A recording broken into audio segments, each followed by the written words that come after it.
Good afternoon. Good afternoon. There we go. Hoping to make it through the year without using the gavel, but I might be tempted.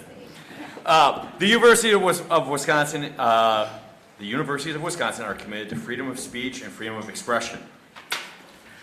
It is our expectation that the audience will allow our proceedings to occur without disruption.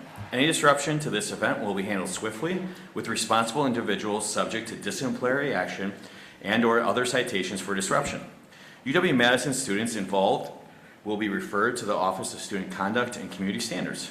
With that, Megan, will you please call the roll? Regent Weatherly. Here. Regent Rye. Here. Regent Adams. Regent Bloomer. Here. Regent Bogus. Here. Regent Fritz. Regent Goydon. Regent Cruiser. Present. Regent Menedies. Here. Regent Nixon. Here. Regent Halsowitz. Here. Regent Prince. Present. Regent Terwilliger. Here. Regent Trainer. Here. Thank you. Regent Underley. Here. Regent Walsh. Here. We have a quorum. Thank you very much, Megan. As we consider today's agenda, are there any regents who wish to declare a conflict of interest regarding today's open session agenda? Seeing none, moving along.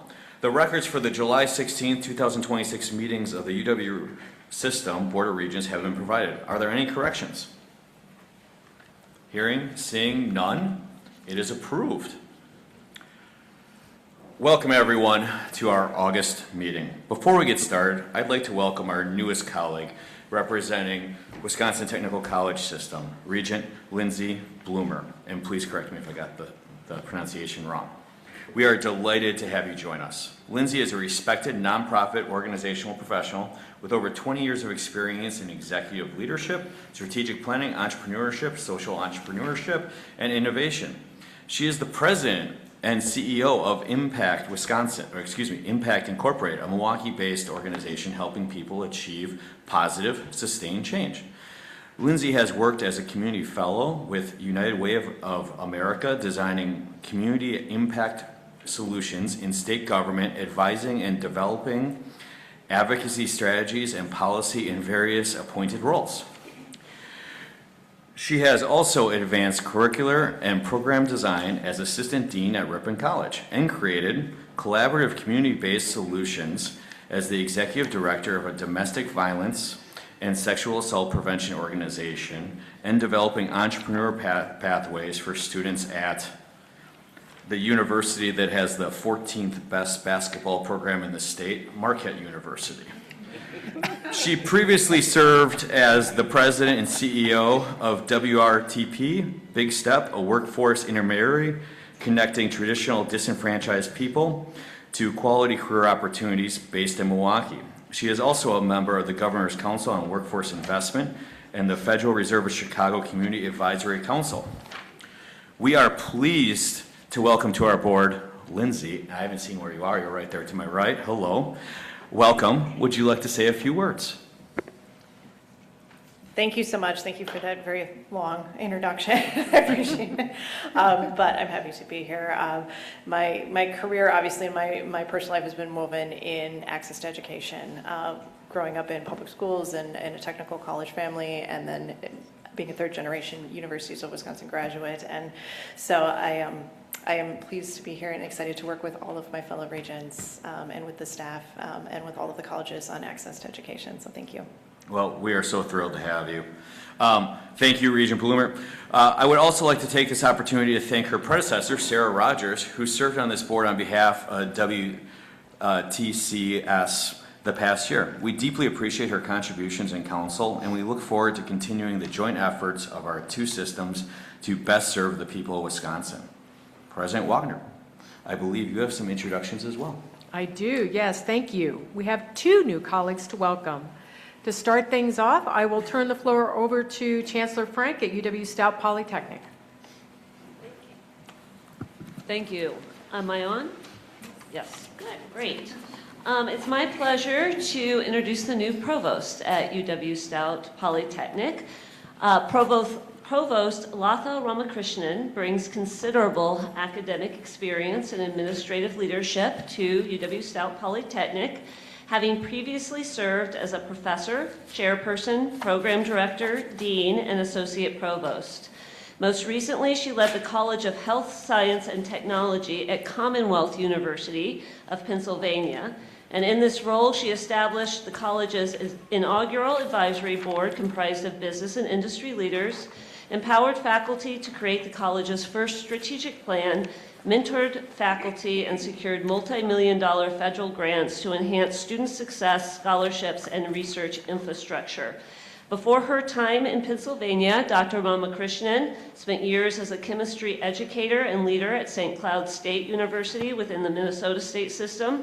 She is a chemist by training. She holds a PhD in polymer chemistry from the Indian Institute of Science, and we couldn't be more delighted that she has joined us at our institution.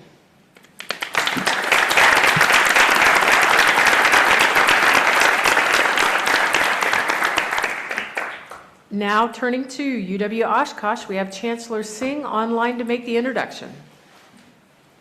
Good afternoon. I'm very pleased to introduce Dr. Nathan Stewart as our Vice Chancellor of Finance and Strategy. Dr. Stewart brings to the table a lot of diverse and very impactful experience from private sector, as well as being an engineer. He has distinguished career as a faculty colleague since 2009 with some impactful research as well. As an engineer, he was working for 2 Fortune 500 companies in manufacturing. Then his teaching analysis on cost benefits and financial economics really since 1995. And overall, his contributions go beyond just in the classroom and in the field. He has served on the faculty senate for over a decade, and as a faculty senate president last year. Overall, he brings into this very complex, if you would, role, skill set and passion and dedication and the perspective of a faculty as well as a practitioner. So, and he thinks that it's an exciting part of his next journey. We welcome him. So please join me in welcoming him on board. Thank you.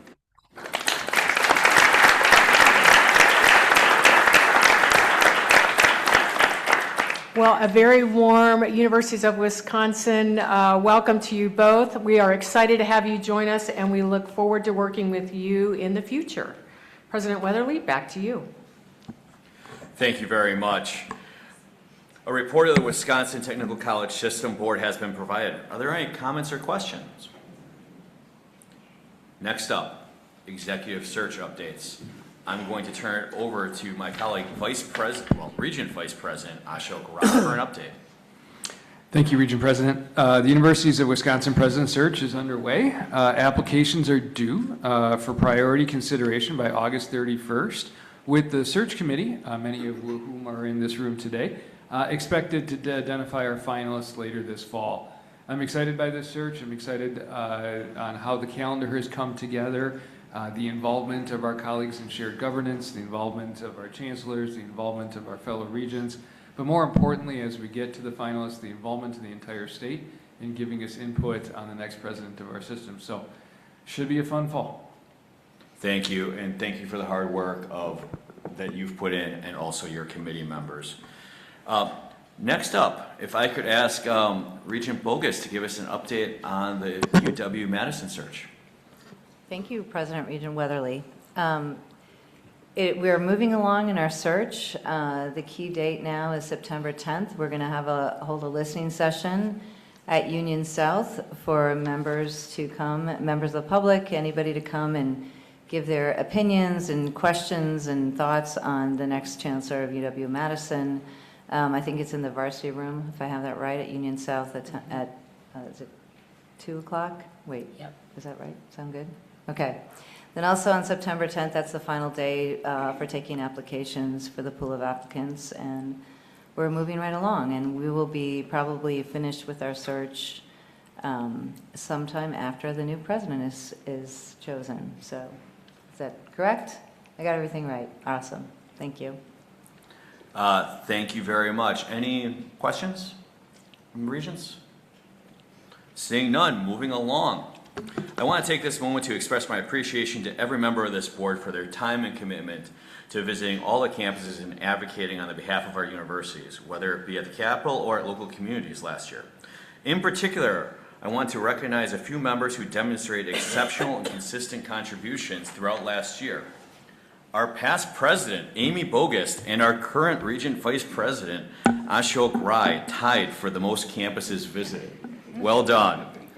In addition, hold your applause for a I didn't moment. know it was a contest. Is there a prize? It is, in fact, a contest, so I hope everyone is aware for this coming year. A cookie. Additionally, Regents Joan Prince and Amy Trainer led the board in the most engagements with their buddy campuses last year. Thank you, everyone, for your continued commitment. If we can get a round of applause quickly. I want scrambled eggs, bacon, pancakes, waffles, and a biscuit. Okay, well, pick one and let me know, and we'll work on it. Now we're on to my remarks. Someone once said that life is all about expectations. And last night, I read these remarks as I was practicing to my wife, and she listened very intently and said, they're okay, but they're really long. They should be shorter. And I'm like, well, it's too late in the game to do that. So with that as hopefully properly setting the expectation for what's ahead of you, let me say good afternoon. Today is the first time I'm speaking to you in person as the Regent President. Thank you for entrusting me with this honor. We are at a moment of extraordinary change within the universities of Wisconsin, across higher education, and throughout the world. That change has created no shortage of fear and uncertainty, but it also presents an extraordinary opportunity to serve our students and our state even better. I have spoken before about how my parents pointed to the universities of Wisconsin as a ladder to my dreams, and how life-changing that was for me. Today, I want to share my 3 goals for the year ahead. If we make meaningful, salient progress on them, I am confident they will make the ladder wider, more accessible, and more apparent to every Wisconsinite. So let me get into it. Goal number 1 is to choose the next generation of leadership for the universities of Wisconsin and UW-Madison, while continuing to drive progress in the interim. Right now, we are in the early stages of the searches for both positions, as you were both just updated on. These are the 2 most important roles we have, and 2 of the most important roles in Wisconsin. Because of the strength of our institutions and the quality of our search committees, I am extremely confident that we will attract and select world-class leaders. Thank you, Regent Vice President Rai and Regent Bogus, for leading this work. And thank you the dozens of volunteers who are serving on these committees. But selecting extraordinary leaders is only half the job. The other half is making sure they are positioned to succeed. UWSA and UW-Madison are building transition plans right now. During these searches, both organizations must keep moving, keep improving, and be ready to support the leaders who will take over next. When I first wrote these remarks, I repeatedly referred to our new leaders as hitting the ground running, but that metaphor never sat well with me. The metaphor I prefer is a relay. We have already passed the baton to strong interim leaders. Our job is to help them maintain our momentum and then make a clean handoff to permanent leaders who will accelerate from there. That is my number 1 goal. Goal number 2 is to present Wisconsinites with a budget that propels our state headlong into the next decade. We serve more than 165,000 students and employ 35,000 people. But our real constituents is our 6 million fellow Wisconsinites. That is why our budget rests on one simple premise. Wisconsin's problems and opportunities are UW's problems and opportunities. Everything begins there. Our budget makes 3 promises to the people of Wisconsin: greater affordability, stronger economic growth, and better health care. Let's start with affordability. First, we are asking to freeze tuition for 2 years. People can debate whether we offer the best education in the world. That admittedly is a little subjective. I mean, we do, but I am a little biased. However, what we can't debate is how affordable we are. A 2-year tuition freeze will preserve and extend that advantage while ensuring that we continue to provide the quality of education Wisconsin students deserve and their parents rightly expect. Second, we are asking for a clear path to a debt-free degree for working-class students who work their way through college. If a student is willing to carry a full credit load, hold a job, and make the sacrifices that requires, that student should be able to graduate without the burden of student debt. It is the ultimate example of a hand up, not a handout. To me, there is nothing more Wisconsin than that, and there is nothing more American than that. Third, we are asking for the state to fund the Veterans Tuition Remission Program, a program that serves the people that served us and their children. This is a commitment that we care deeply about. The state should fully fund this important program so the costs are borne by the government and not by our students. These requests are not about the UW as an institution. They are about preserving affordability and delivering on the promise of higher education as a source of opportunity for all. Our second promise is about driving economic growth. Find me in Wisconsin companies who leaders, founders, workers are not heavily represented by UW graduates. You simply won't. Our graduates drive this economy. And they will continue to do so regardless of what happens with this budget. But what would happen if we stopped treating this as happenstance and started treating this as strategy? What if Wisconsin produced an EPIC systems every decade or every year instead of once in a generation? What if every spring a future CEO of Microsoft walked across our commencement stage instead of once in my lifetime? Our proposed programs are not investments in the university for university's sake. They are investments in the next generation of high-growth companies, the people those companies will employ, and the tax base they will build. Our third promise is better health care, the issue that touches every family in this state. It all starts with access. We will add 35,000 medical professionals over the next 10 years. That would be an incredible achievement in and of itself, but we are aiming beyond access. We want to accelerate the discovery of life-saving cures and the development of novel treatment. That promise is very personal to me. 6 months ago, my neighbor and one of my wife's best friend, Steph, a proud UW Oshkosh graduate, completed an experimental treatment for stage 3 liver cancer at UW Health under the direction of our very own professors. Madison is one of the very few places in the world where she could receive this treatment and where patients are actually seeing the best and most promising results in the entire world. Before her oncologist found this treatment, Steph had no treatment path. Today, she is stable, living a normal life, and I talked to her yesterday.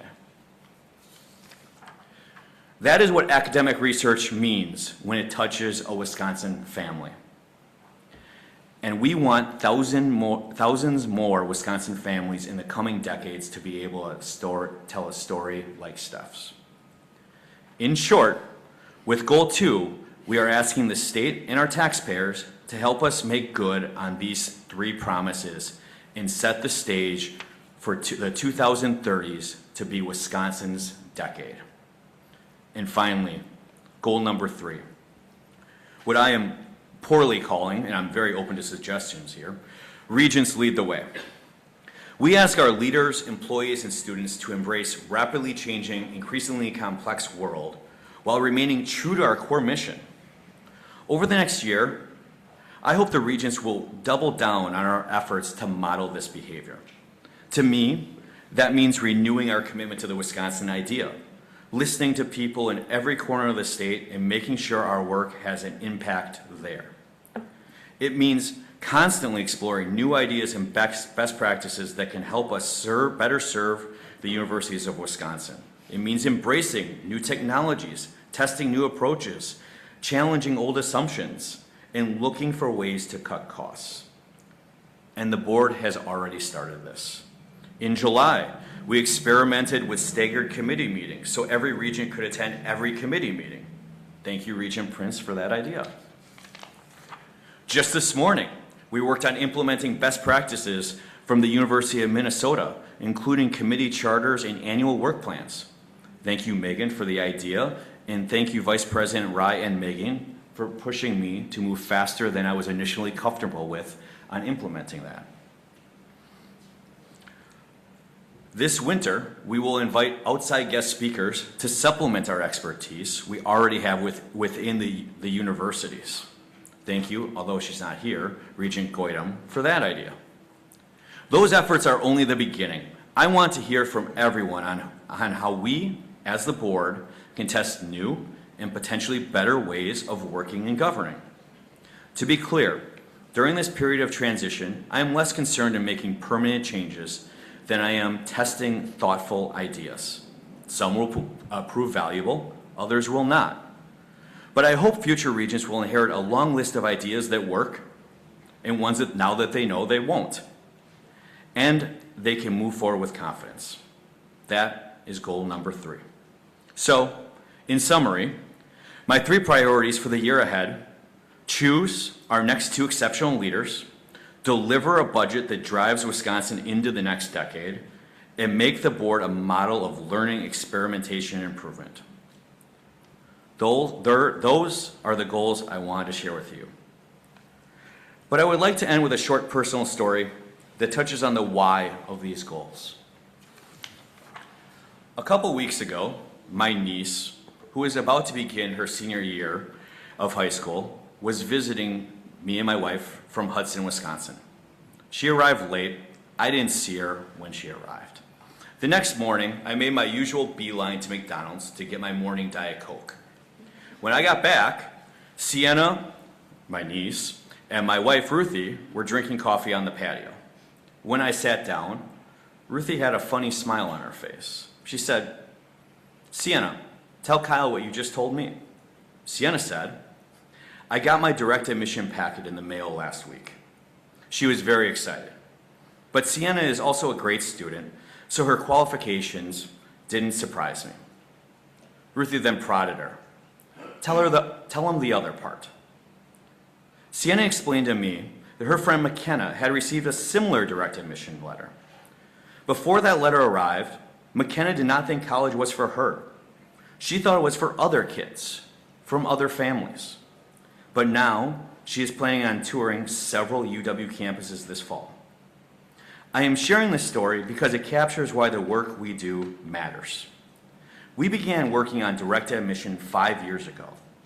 It was only 2 weeks ago that those efforts finally reached a 17-year-old in Hudson, Wisconsin, named McKenna. And it may very well change her life. The work we do over the next 10 months will not pay off in the short run. The payoff will come years, perhaps decades from now. But when we do succeed, more students like McKenna will see the possibility that they did not know was available to them.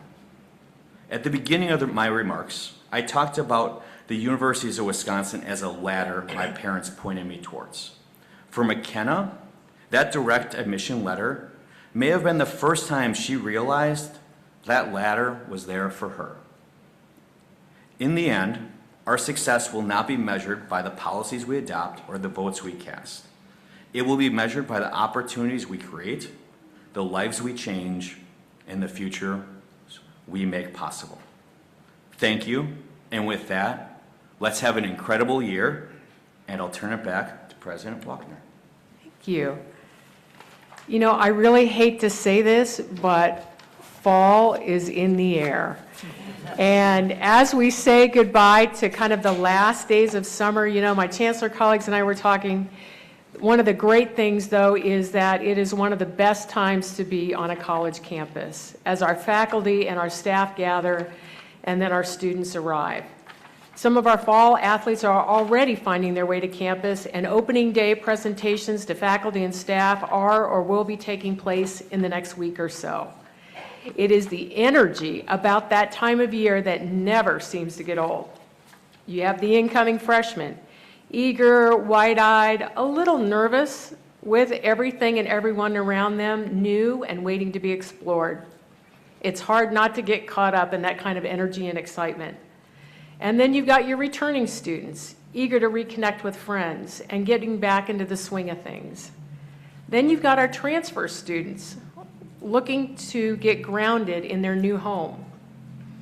Our online students are equally eager to engage, some for the very first time, some after being away from a campus or a learning environment for a while and pursuing that next step. At the heart of our campuses are our students, whether they are with us in person or online, and no matter where they are in life, they inspire us with their hopes and their dreams for the future. We need to always keep in mind that our students, our learners, are why we're all here. And while I'm talking about students coming to campus, I am delighted to share the news that as of fall 2028, UW-Eau Claire will become the 11th UW University to be part of our very successful Direct Admit Wisconsin program. And as you know, through Direct Admit, qualified high school students, juniors through across Wisconsin are offered early and proactive admission to the participating UWs without having to submit that traditional admissions application. This is a tremendous window of opportunity for so many potential college students. And I know that Chancellor Martini will be sharing more about this soon at UW-Eau Claire. So, the first day of school is coming soon. So welcome back everyone to the 2026-27 academic year. I wish everyone well and a great start to the new semester. And while we're looking ahead, I'll open my report today with a recap of our recent statewide tour to launch the 2027-29 biennial budget request, our, quote, promise to Wisconsin. Our first stop was at UW-La Crosse a week ago Monday, where we talked with the assembled media about our proposed initiatives to expand healthcare access in Wisconsin, and more specifically to ensure that our communities have the healthcare professionals that they need to serve people, from newborns to older adults. This proposal has broad support among our universities, and we're pleased to be joined at this event not only by UW-La Crosse Chancellor James Beebe, but also UW Parkside Provost Matt Cecil, and UW Stout Polytechnic Dean of Students Sandy Scott, and UW Madison Provost John Zumbernan. The next stop was UW-Eau Claire, where we introduced our Cures for Tomorrow initiative. In a nutshell, we are making promise to Wisconsinites that we will advance those life-saving discoveries and make progress against diseases like cancer, Parkinson's, and Alzheimer's to improve the lives for family across our state. Our Cures for Tomorrow initiative will support and enhance research already underway at UW-Eau Claire, UW River Falls, UW-La Crosse, UW-Milwaukee, and UW-Madison. Joining at this event was UW-Eau Claire Chancellor Ed Martini, Tim Nelson, CEO of HeartWorks, and UW River Falls Biology Professor and Department Chair Cheng-Cheng Huang. Our next stop last Wednesday was at UW-Milwaukee, where we turned the spotlight on a series of initiatives to grow Wisconsin's workforce and those next generation of businesses. President Weatherly joined us at this event, where our group also included 3 chancellors: Tom Gibson of UWM, Catherine Frank of UW Stout Polytechnic, and Lynn Akey of UW Parkside, as well as representatives from Roddy Medical, Rapid Radicals, and the Kenosha Innovation Neighborhood. As President Weatherly described it, we're focusing on helping to speed new technologies from the research lab to commercialization, assist Wisconsin consumers and businesses in areas like agriculture, biotechnology, advanced manufacturing, and fresh water, and also support those entrepreneurs to create and expand Wisconsin businesses, products, and markets. It is ambitious and it's impressive, Then late last week, I returned to UW Superior, a happy homecoming of sorts, to be part of a media gathering to outline the overall budget proposal and how it impacts our universities and what they do. As it relates to the healthcare initiatives, I'm so proud of the ways that UW Superior is adapting to meet the growing demand for healthcare professionals. From nursing through the collaborative, to making exercise science a standalone major, to launching a new Master of Social Work program, UW Superior is making a difference. And that kind of impact is multiplied across the state with all 13 of our universities.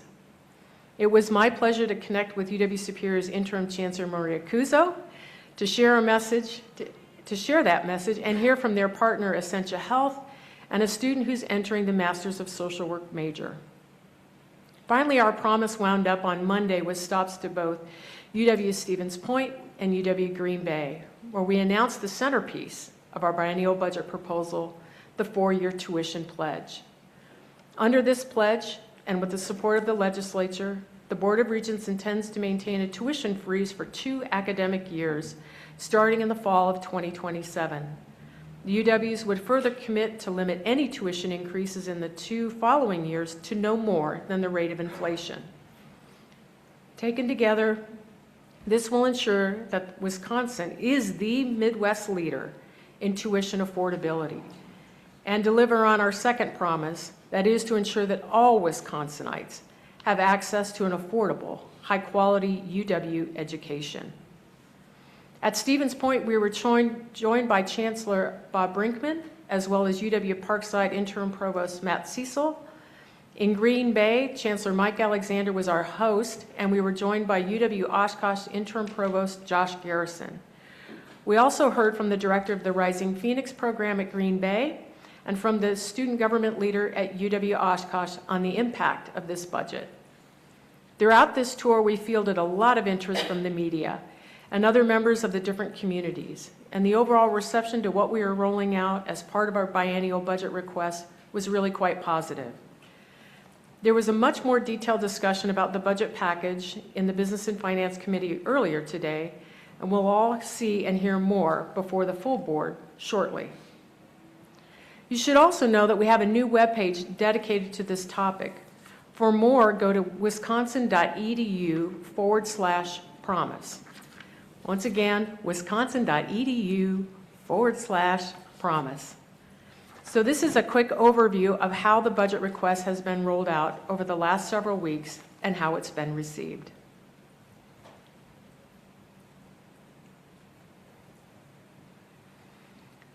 During our time traveling the state, I've had the opportunity in my current role to see with fresh eyes the broad array of accomplishments and the depth of commitment our universities have for the people of Wisconsin.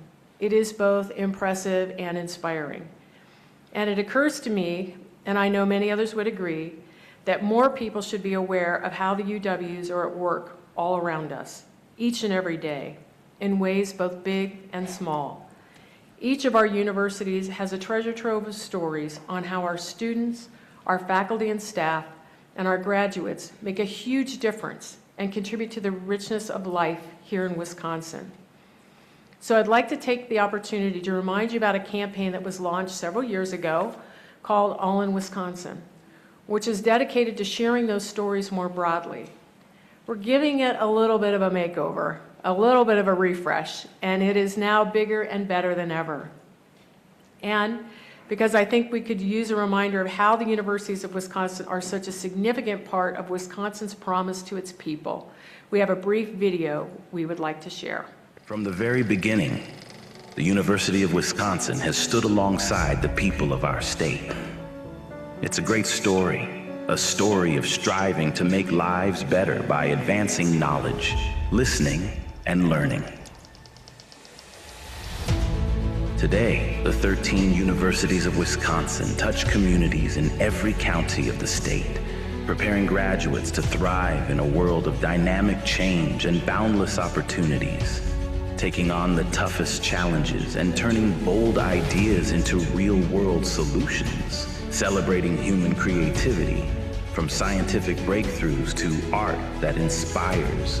Our universities are places where new ideas take form. and take flight. Providing opportunities for creative scholarship, groundbreaking research, and entrepreneurial ingenuity, our universities are changing countless lives, one at a time, making a difference in our state and beyond. Expanding the horizons of what's possible, drawing on our heritage, and building opportunities for the future. The Universities of Wisconsin, for one and for all. Find the UW story. Find your story at All in Wisconsin on wisconsin.edu. Wisconsin's future, built here. It's all in Wisconsin.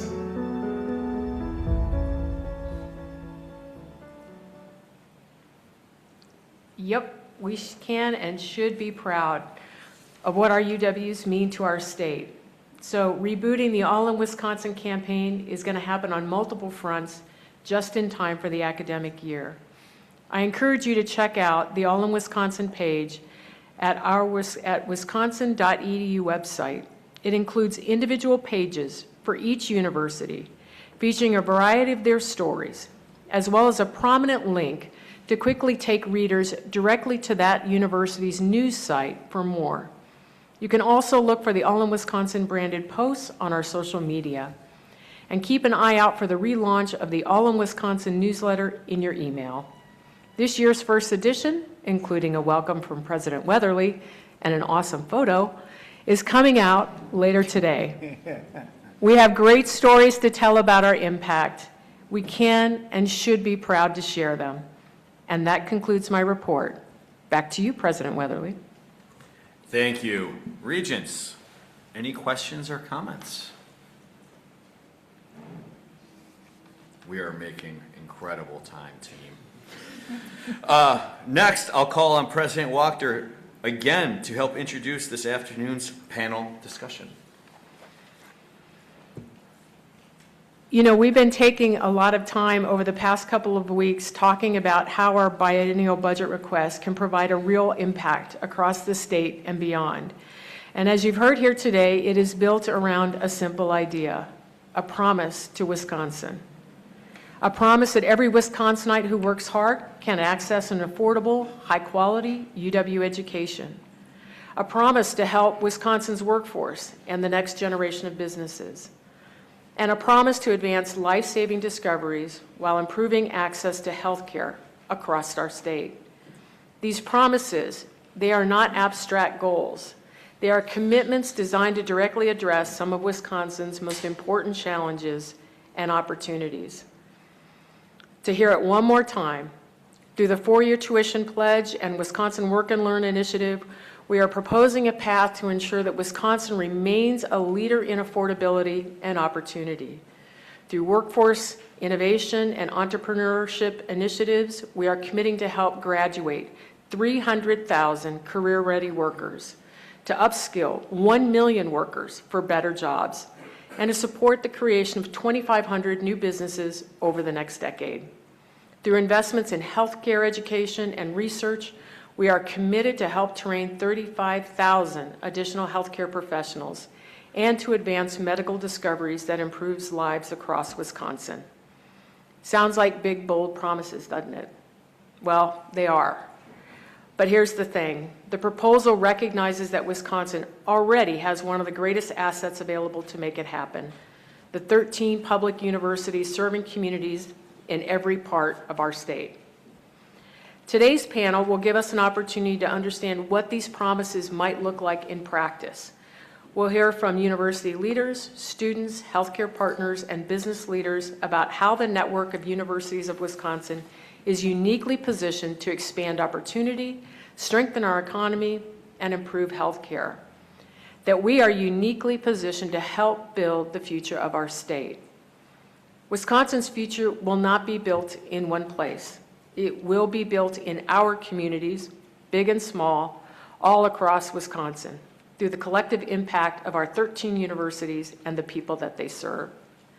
So before we begin, I'd like to thank the chancellors and the community leaders joining us today, both now and in this morning's Business and Finance meeting. And I'd like to invite our panelists up forward.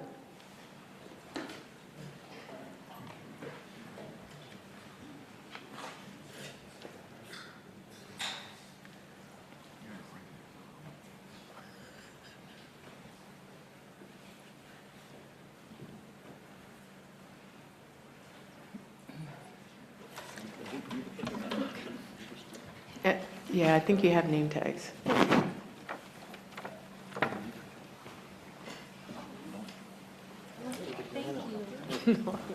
Not that I'm aware of.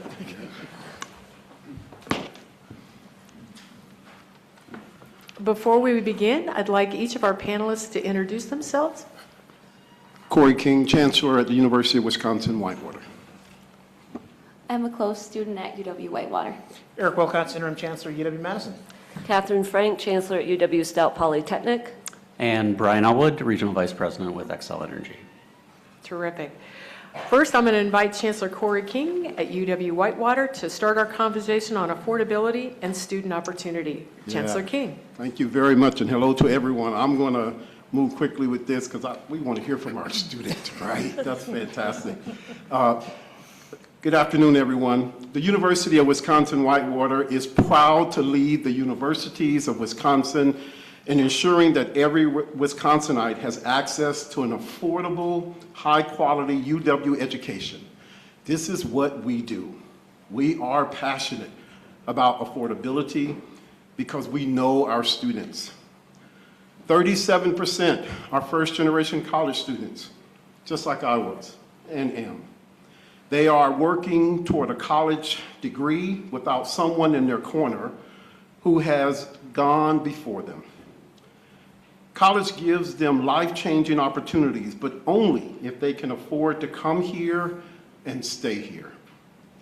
More than 1/3 are Pell eligible, meaning they qualify for financial aid provided by the U.S. government to low-income undergraduate students. Many of our students, low income, first generation or not, have to hold a job or multiple jobs to get through school.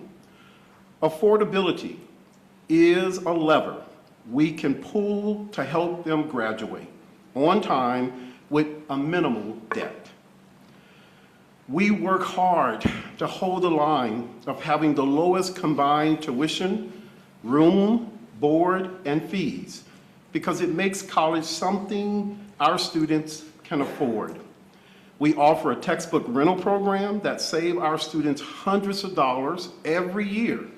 It is money that doesn't have to come out of their pockets.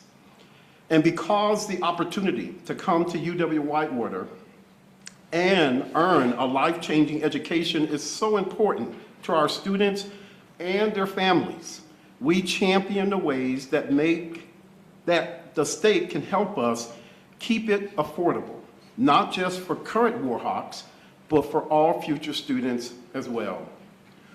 We also support the 4-year tuition promise, which ensures predictability when it comes time to pay that tuition bill. We know unexpected bills mean some students simply cannot afford to enroll and stay. The requested funds, which cover inflation, campus safety, AI initiatives, and others, means we won't have to pass those costs on to our students. UW-Whitewater spends more than $5.2 million on student employment each year because we know those jobs are critical, life-changing to our students. It puts money in their bank accounts and it gives them quality, high skills on-job training.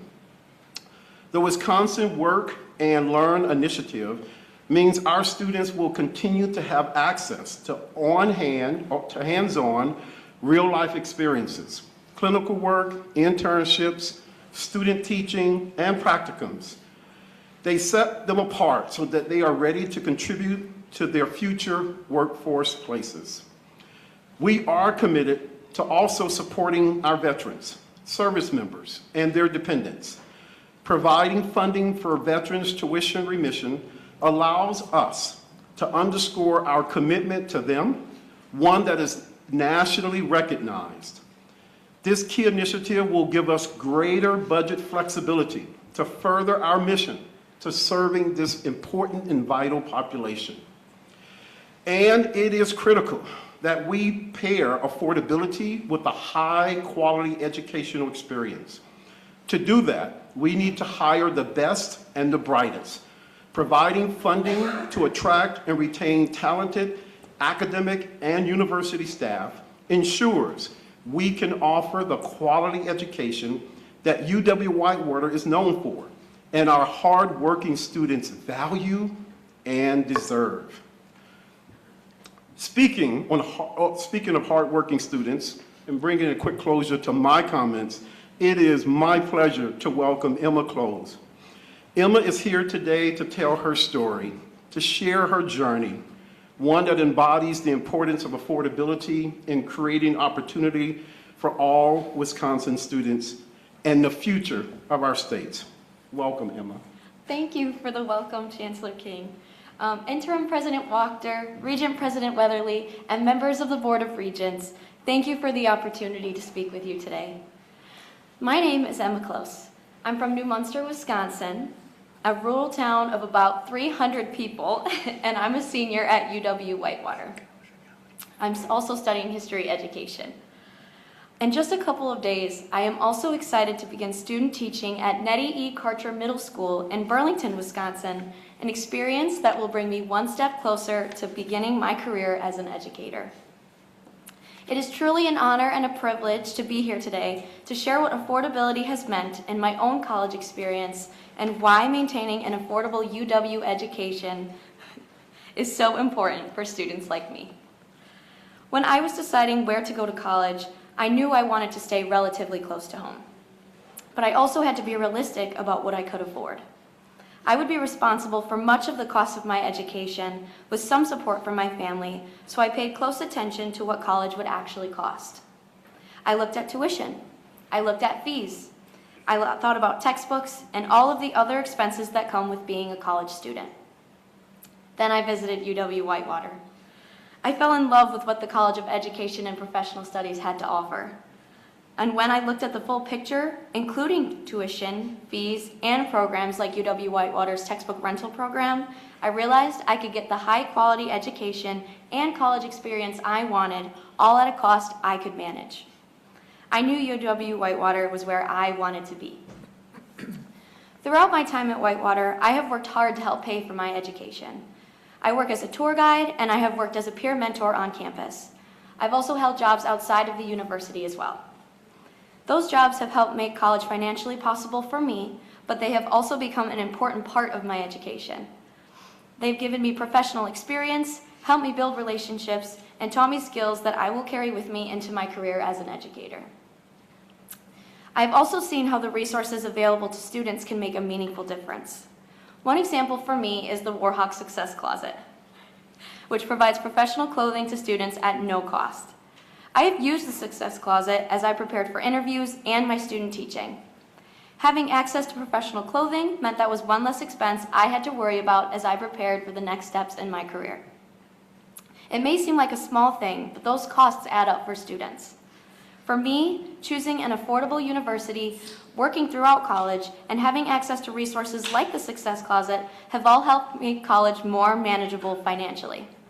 I'm now preparing to graduate this December with very little student loan debt. That matters, especially as I prepare for what comes next.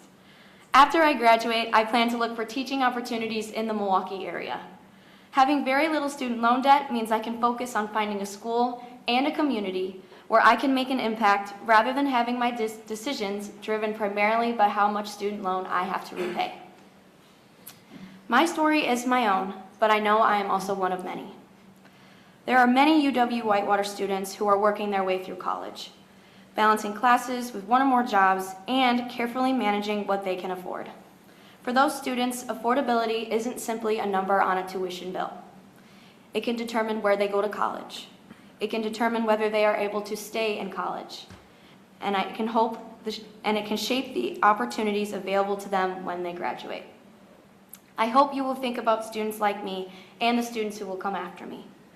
Maintaining an affordable UW education gives students like me the opportunity to earn a degree, build a future, and give back to the communities across Wisconsin. UW-Whitewater has given me that opportunity, and I am incredibly grateful for it. Thank you. Go Warhawks.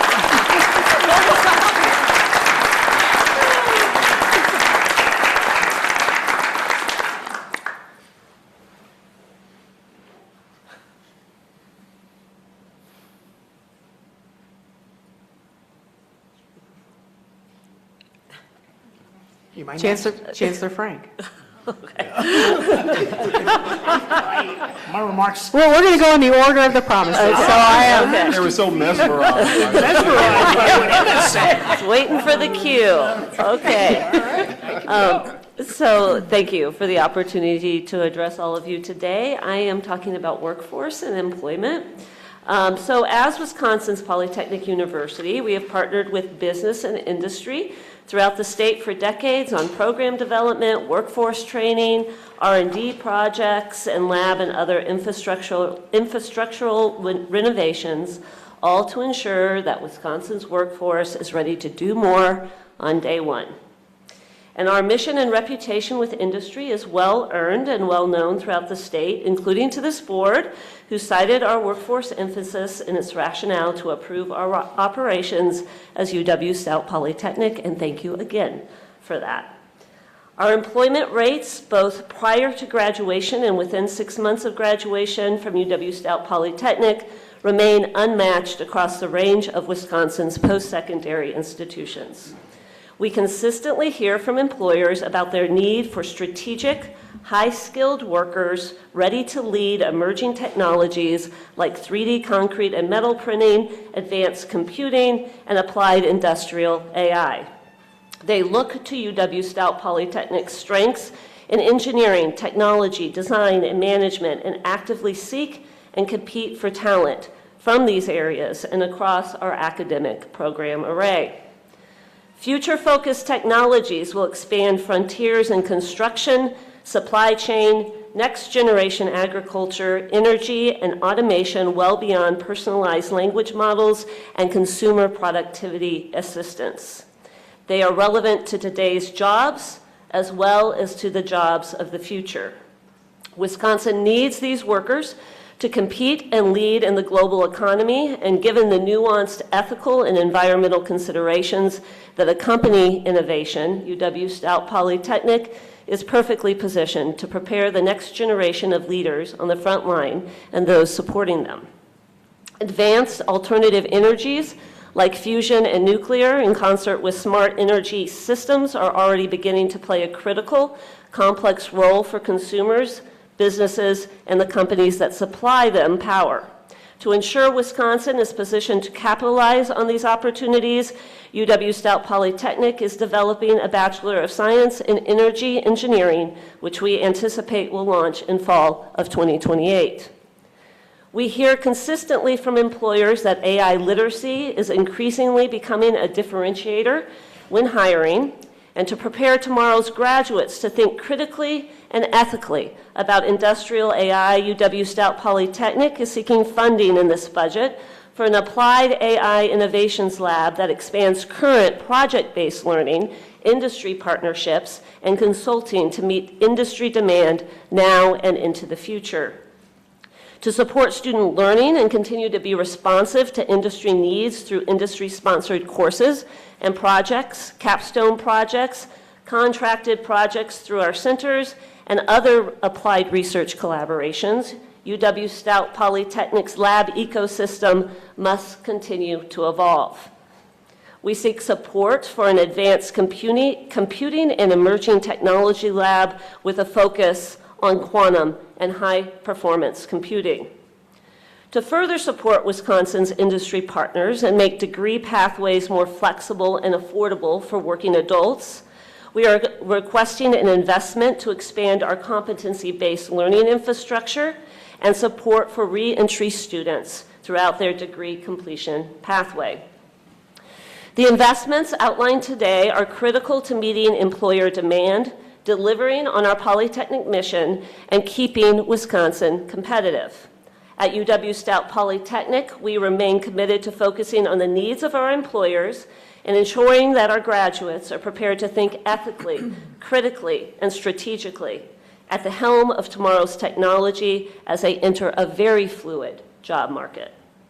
So it is now my pleasure to introduce one of our most valued industry partners who is intricately involved in various aspects of our Polytechnic University and a dedicated employer of many of our UW-Stout Polytechnic graduates and a great friend, as well as graduates from across the universities of Wisconsin. Brian Elwood, Regional Vice President, Xcel Energy. Great. Thank you. Thank you, Chancellor Frank. And thank you to the Board of Regents for giving me an opportunity to speak to you today. I'm going to speak kind of with two different hats on. First, as a representative of Xcel Energy, so we're an electric and natural gas utility that serves 500 communities in northwestern Wisconsin across 26 different counties. It's also a place that I started out as an intern over 30 years ago, and it's turned into a long career for me. Secondly, I speak as a Wisconsinite who graduated from Madison Memorial High School right here in Madison, went to a UW school, and maintain a deep personal connection to the universities of Wisconsin.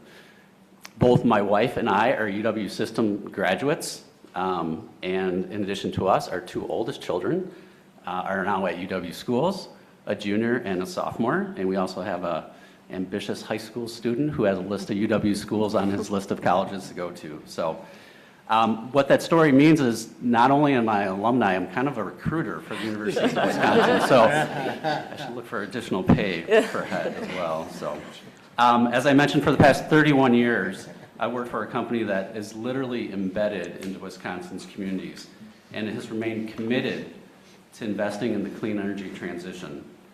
And we do that at a great value, much like you talk about affordability today. Affordability is incredibly important to the state's utilities.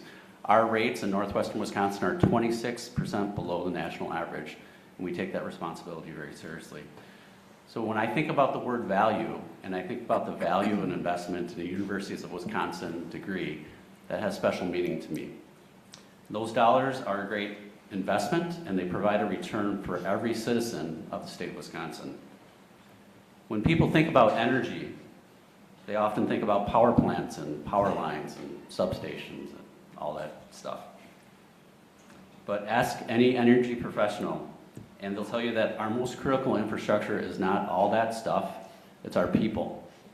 And we all know that the universities of Wisconsin are one of the state's most important pipelines for our industry.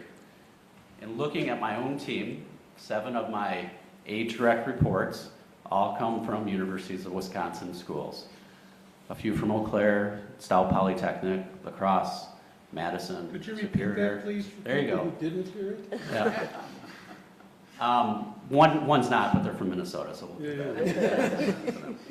All from different campuses, different communities, different degrees, but all part of a public university system that develops leaders who work here, who stay here, who raise their families here, and are committed to our communities. And for us, nowhere is that more visible than our partnership with UW-Stout Polytechnic. Over the last 5 years alone, we've hired 12 UW-Stout Polytechnic graduates in areas such as manufacturing engineering, engineering technology, construction management, operations, and supply chain. And at the same time, we've hosted 7 interns and co-op students as they completed their degrees. In addition, we're partnering with UW-Stout Polytechnic on 2 major projects this fall, one in their construction management area and one in customer satisfaction. I also have numerous leaders at my company who have joined UW-Stout Polytechnic's program advisory committees and many others who routinely take time out of their day to participate in their career fairs. These actions are not accidental. They're the results of years of collaboration and partnership when a university like UW-Stout Polytechnic is open and accessible to the area employers and continuously adapts its approaches to the changing needs of industries. And for us, that matters. It matters because Wisconsin is competing every day for jobs and investments from a wide range of industries, from advanced manufacturing to biotechnology, from robotics to medical devices, from agriculture to logistics. Each of these industries represents extraordinary opportunities for our graduates, but none of them functions without the industry I represent, energy. So today in the United States, the electric industry represents 5% of the gross domestic product. But it's that first 5% that powers the other 95% of our economy. Without reliable, safe, and affordable energy, nothing else gets done. At Xcel Energy, we're making a significant bet on Wisconsin's future. Over the next 5 years, our company alone will invest $4 billion in Wisconsin's infrastructure, upgrading, building new power infrastructure. But spending money on poles and wires and pipes is not enough. We also need people. And we need them all. As much as we need the front line, we need the back office too. Too often, leaders talk about skilled trades and colleges as if they're separate paths. In reality, they're all part of the same ecosystem. They're absolutely intertwined. Our line workers need logistics. Our welders need the warehouse. Our construction foremen need the call center.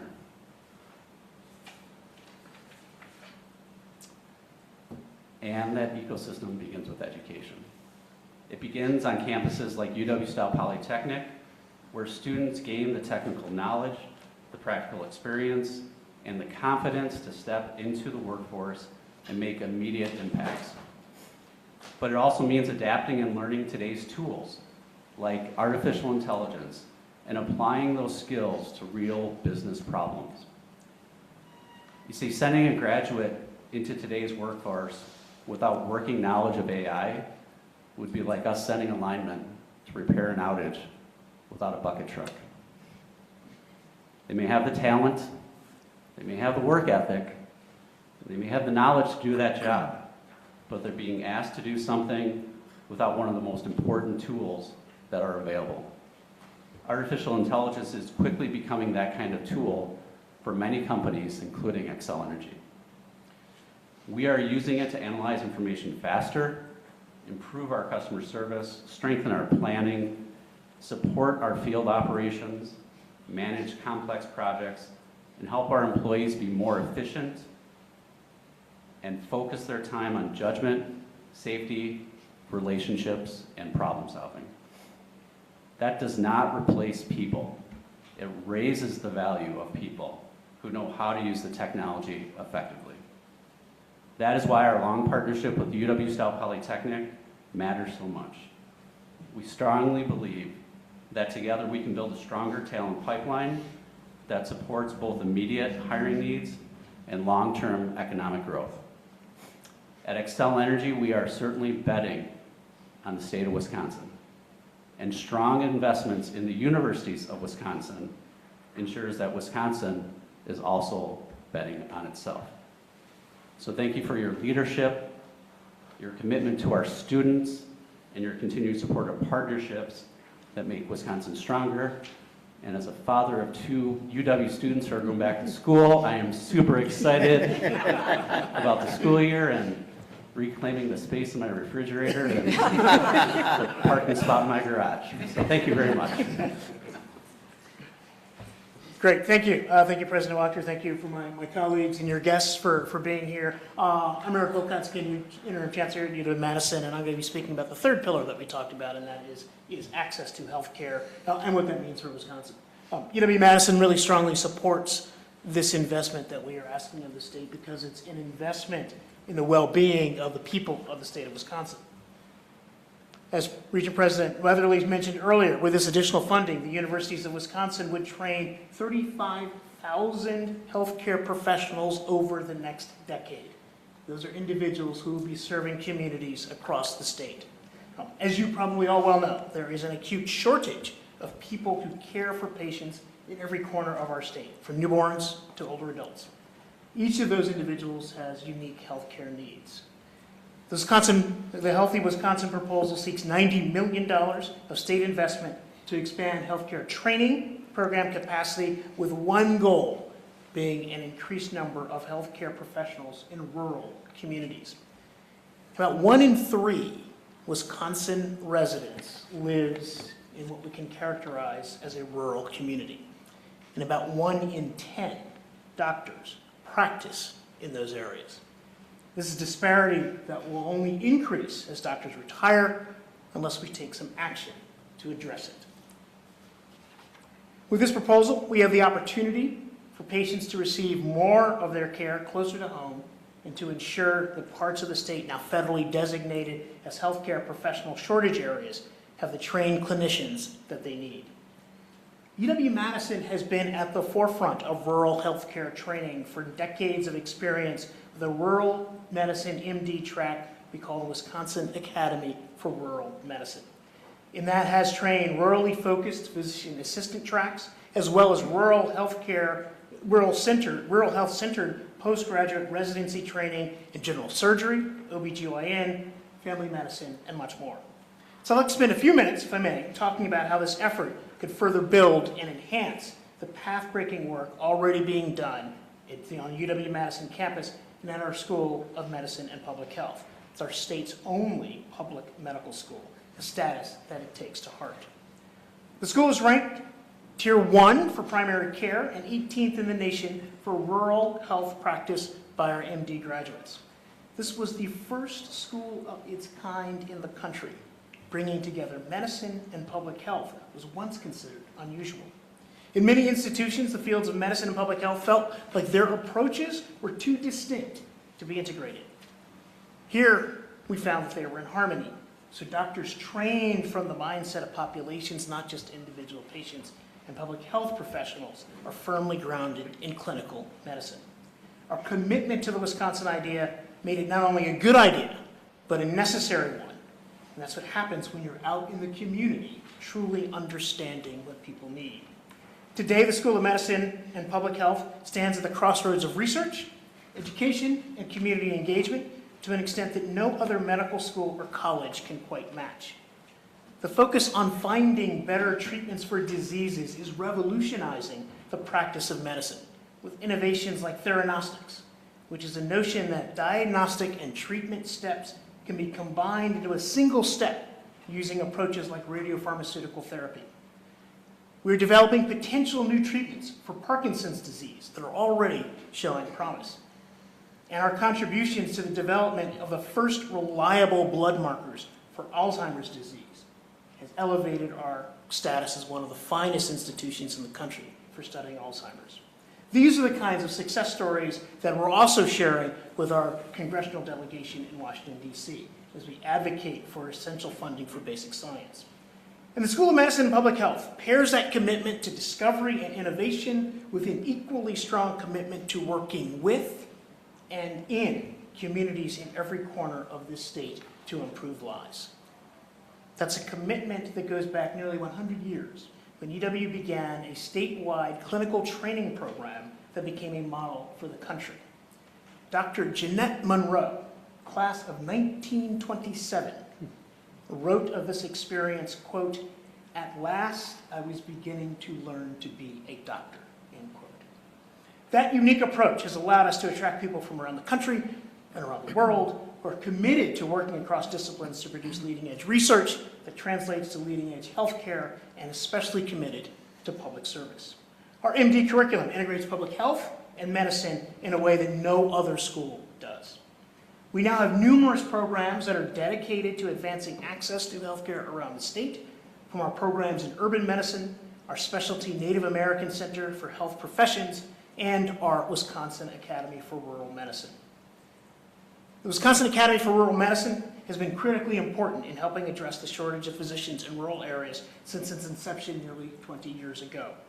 When I think about that, programs that embody the Wisconsin idea, this one is at the top of the list. It's a fantastic example of the value UW-Madison provides to the state in partnership with community healthcare providers. And it's a win-win. The partnership helps us train the next generation of physicians, and our medical students expand access to care. They don't just visit the communities where they train, they live there.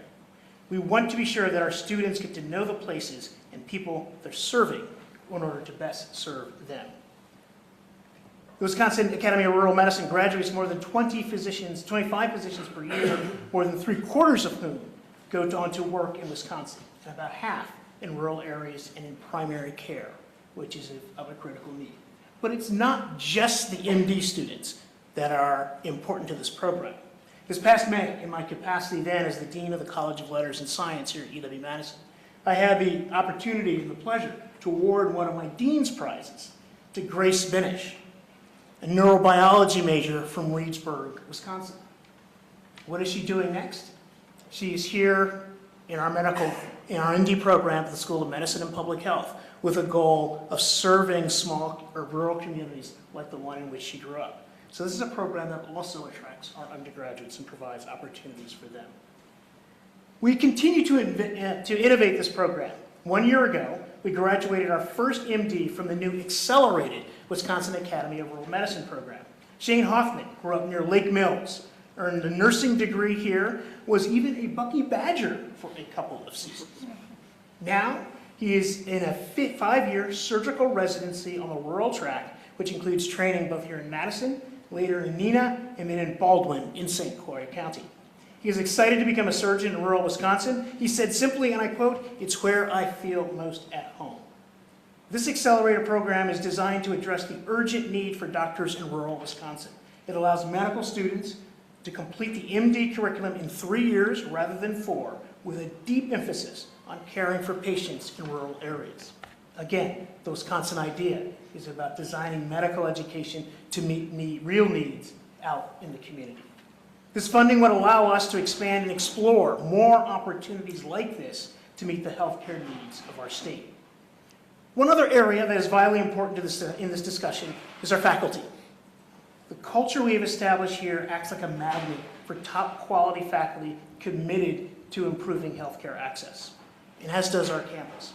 We are one of just 7 universities in the nation that combine a medical school, an agricultural school, a vet school, an engineering school, and a law school, all on one contiguous campus.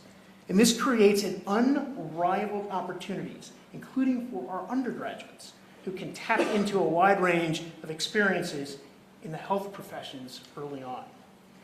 Also, earlier this summer, I recently had the opportunity to participate in an investiture ceremony for our School of Medicine and Public Health faculty. I met Dr. Zachary Campbell, who was one of the ones who was receiving one of these awards. He's an anesthesiologist who makes a point of welcoming and mentoring undergraduate students in his lab. And this is, again, part of developing the pipeline that we talked about earlier this morning in our committee meeting. Another physician at that ceremony, Dr. Jeanette Comstock, is focused on improving access to dermatology care in rural Wisconsin, where skin cancer is a significant and growing problem, especially among folks who work outdoors. Dr. Comstock is building partnerships with rural healthcare providers and tribal leaders in Wisconsin and is dedicated to inspiring new generations of dermatologists to work in rural areas. So a few other notes as I close. We won't solve this problem with physicians alone. We need PAs, we need PTs, we need nurses. They are all vital parts of caring for our communities. We have health professions degree programs that allow PAs based at UW-Platteville and UW-Stevens Point and Wausau to earn UW-Madison degrees. And programs in the schools of nursing and pharmacy also focus on getting healthcare professionals into rural areas that need them. So I focused on SMPH, but these programs have a long history of producing graduates who innovate, advocate, push boundaries, and remove barriers to care in order to meet the needs of our people and our communities. Our School of Nursing last year jumped an unheard of 18 spots in the rankings from number 26 in the nation to number 8. This reflects our reputation for excellence that traces directly to our commitment to innovation in clinical care, like our Center for Aging Research. And I should note that the topic of workforce development is not a simple process. It will take time and it will take commitment throughout this pipeline, which is also affected by the availability of residencies. It will take working together with various levels of government and the appropriate level of investment that we are asking for here, and the resources to build the next generation approaches to training across the health professions and meeting the needs of rural communities. This proposed budget would expand our ability to meet the challenge of ensuring that all Wisconsinites have access to quality health care. The work we do on our campuses across the state, including Madison, to educate the next generation of professionals is one of the most direct ways we can enrich, support, and help people live better lives all across Wisconsin. Thank you.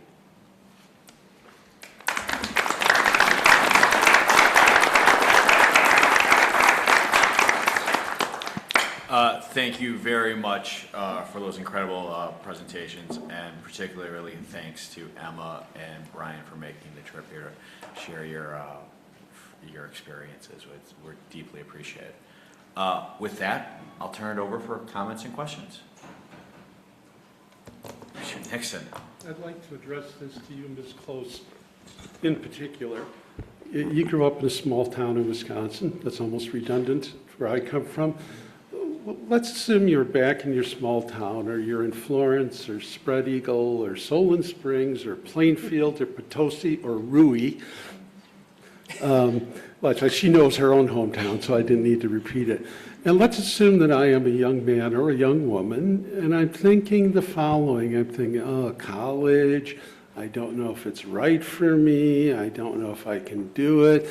And, oh my God, I don't think I can afford it. They already addressed nicely the getting a job after issue. Thank you, the two of you. But what would you tell them if they have that attitude? I don't think I can afford it, I can't, not that they hate the challenge, but what would you tell them? I would tell them that there are plenty of on-campus employment opportunities. I've had 2 during my time as a student, and those were exceptional in multiple ways. But there are different ways for students to get involved all across the board. There are also a bunch of just employment opportunities across town. Can I name a couple of businesses? Okay. Gus's Pizza. Okay. Gus's Pizza. My really good friend works there, and she just serves the pizza to all the people that come in. And it's just really amazing because you can either work on campus and you can get it paid towards your tuition, or you can just have it be earned straight into your bank account. Same for all of the different employment opportunities in town as well. It just goes right back to your bank account and you can pay your tuition that way. So I'm a tour guide on campus, and the direction I normally point all my families in would definitely be on campus employment, because you can do it for, you can get the money to go straight into your tuition. So that's always my recommendation. And plus, it's fun. You get to meet new people on campus that way. I've certainly found my family during the years that I've been on campus through my 2 on-campus employment opportunities. But yeah, that's what I would say. Thank you, Emma. Regent Underly. Thank you. Just to add on to what Emma had to say, you were also speaking about belonging. So when these students find their way onto a campus, coming from small towns, they have to find their people. And so that's what you experienced. And I just have to make a connection. I'm from Munster, but in Indiana. Love it. And I was a social studies teacher too. So congratulations. You're going to love it. So thank you so much. Yeah, so thanks for the presentation. I also just want to share a little bit more about how we have to think how interconnected we are between our systems, the tech college, the K-12 system, and higher ed. So I just want everybody to know that what I'm going to say next isn't meant to take away from the very exciting opportunities with the healthcare initiatives. It's an incredibly exciting announcement, and it's needed. But speakers addressed how we're going to prepare these individuals to care for our aging populations, and it's sorely needed in all parts of Wisconsin. But who's going to prepare those students before they get to college? That's the question I think we also need to look at. We've been going through a teacher shortage in Wisconsin since 2010, and especially in math and science. And these teachers are supposed to prepare our students to be able to take advanced math and science classes in college. And I just don't want us to forget that our ecosystems are interconnected. We have, we need teachers, and we need them to be prepared so our students can attend UW schools, so that they can then also educate these students to ensure that they're prepared for the rigor that they're going to encounter. And I guess what I'm attempting to say is that while I appreciate the system's focus on workforce development and the investment in preparing nurses and other healthcare, I would also appreciate an opportunity for the system to consult with other state agencies to address these workforce issues on the front end as well, so that we can then address like the healthcare issues that we're having, and just to coordinate. And I also, like I said, I don't want my comments to take away from this very exciting opportunity, but we can't forget the interconnectedness that our UW schools prepare the vast majority of our public school teachers. And so I would look forward to an opportunity to coordinate our agencies with our education preparation programs at the UWs so that we're making sure that we have math and science and other teachers sufficiently prepared to prepare our next generation of students to work in STEM. But again, I don't want to be the wet blanket, but it's something that it's been strongly on my mind. And so while this is incredibly exciting, I'm also very nervous about, about the future too. Thank you for becoming a teacher. Thank you. Additional questions, comments? Well, I'm going to take this president thing out for a little test drive here. So I have some questions. Chancellor Wilcox, where do we rank in the HERD rankings, and can you explain the HERD rankings very quickly? We are currently number 5 in the HERD rankings. Those are the rankings that measure the amount of research dollars spent on research on a campus. And it's a national ranking, and so we're 5. Our research budget is approximately $1.5 billion of money that we spend in the research enterprise at UW Madison in a given year. The top 4, to give you a sense of what that means, the top 1 forever has been Johns Hopkins. And largely because it leans on classified research from the Department of Defense, and that they've always been number 1. The University of California, San Francisco is up there in the top few. It's solely focused on biomedical research. They do an extraordinary job there. But we have leaped over a number of our peer institutions like Michigan and Washington over the last few years. And happy about that. So I have some questions around that. So Please. can you repeat the number of expenditures again? We're number 5. We're at $1.5 billion. So $1.5 billion gets spent because of the research you do at Madison. With a B, right? With a B. With a B. Got it. And that is more than schools like Berkeley, Stanford, Harvard. We are, you were more than, I don't remember exactly who's up there. The answer is yes to all, because I looked it up. These are softball. Yes, every year where Berkeley is on the list. Can you talk about what that means as you see it to the local Madison economy and the Wisconsin economy? I think it means a lot of things, and let me pick on one particular economy that we have that's really strong here, certainly in Dane County, but I think it's got influences around the state and in the biotech industry. We look at the biotech industry around the area that we are currently in, companies like Promega, companies like Exact Science, which is recently sold to Abbott Labs, companies like Epic, other companies. Those companies are directly related to the kind of research that we are able to do in the biomedical space. A lot of those research dollars are flowing from the National Institutes of Health at the federal level, as well as some philanthropy and other grants. But the dollars that come in, I'll give you another example of what research means to the local economy in a very, very direct way. About 12, 15 years ago, we had a physicist who won a Department of Energy grant to build a facility to understand the magnetic fields in plasma. I can go on and on and on about the science, but I won't. He got this award from DOE. What did that mean for the local economy in a very direct way? In order for him to implement and build this thing, we had to do a bit of a construction project.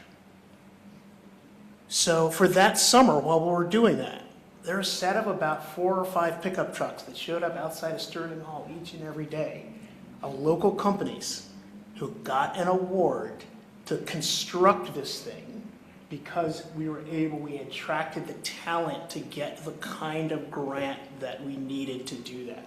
The work, the science that he is doing is directly related and leads to fusion. It's related to fusion energy. And you may have just heard the news earlier this summer that one of the spinoff companies that he was part of, Rialta, is going to do its next generation R&D right here in Madison at the old Oscar Mayer plant. Right. So that is just another really direct link of what it means to be a leading research institution to be able to hire and attract and retain the very best people who are going to be the most competitive people to get federal awards that will then have a lot of trickle down into the local economy and beyond. Thank you. Other questions? Oh, Regent Rye. I can't, being the only doc, I got to make some comments around healthcare. Yeah. Well, I appreciate your presentation, Chancellor. And it's amazing what research and what the science at Madison can do and for the entire world. But I'd like to just narrow it down what it does for Wisconsin, especially for a physician who practices in rural Wisconsin. Every other month I'm up in O'Connell Falls, Wisconsin, and get to see patients, and I see patients in Green Bay. In the last 24 hours, I had to have a patient transferred from our area to UW Health for a very complicated neurologic issue, which UW is well poised, because it's leading research, to take care of. So yes, we have all of this effect on the economy and great research, but those of us who live in different corners of this state get to benefit every single day, and you don't always get to see it, and I do. And while you were speaking, I got the text message, "Thank you, I love this hospital," from the family. So I get to pass on that thanks to you, Chancellor Wilcox. Fantastic. I'll make sure our colleagues at UW Health get that too. I'll send it on to them as well, but just the real world of what we're able to accomplish. So what this funding will do is we will get more physicians to practice like I do. We will get more nurses to practice with people like me. And we'll be able to take that cutting edge medicine that people come to Madison for, and we'll be able to bring it to O'Connell Falls. We'll be able to bring it to Mountain, to Suring. And that is what this budget does. It's a true return on investment, and I just wanted to point that out. Thank you. Wonderful. Oh, please, Regent Prince. Thank you so much. And thanks to each of you for giving us the context that always needs to go along with the requests, right? For someone who lived on both sides, I was at UW Medical School when it was called UW Medical School for a while, and then of course on the UW side. But I just wanted to, I was thinking about what Regent Underly said about connectedness. It's not either or for me. I've seen research, we have to have, that cutting edge research. But it also means that it can support those who need to staff the pipeline. And so I just would ask us to remember, it is a win-win on all sides. I did a lot of consulting for Abbott way back before Exact came into the picture, before I was a regent. But you know what part of the deal was? You have to fund a math science high school. You have to fund scholarships for middle school, high school teachers to impact the There's a way to have win-wins on everything.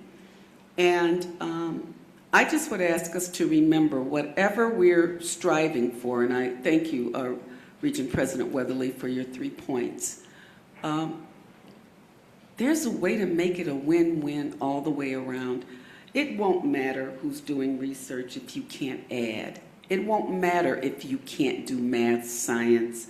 It won't matter if you don't have the social sciences background.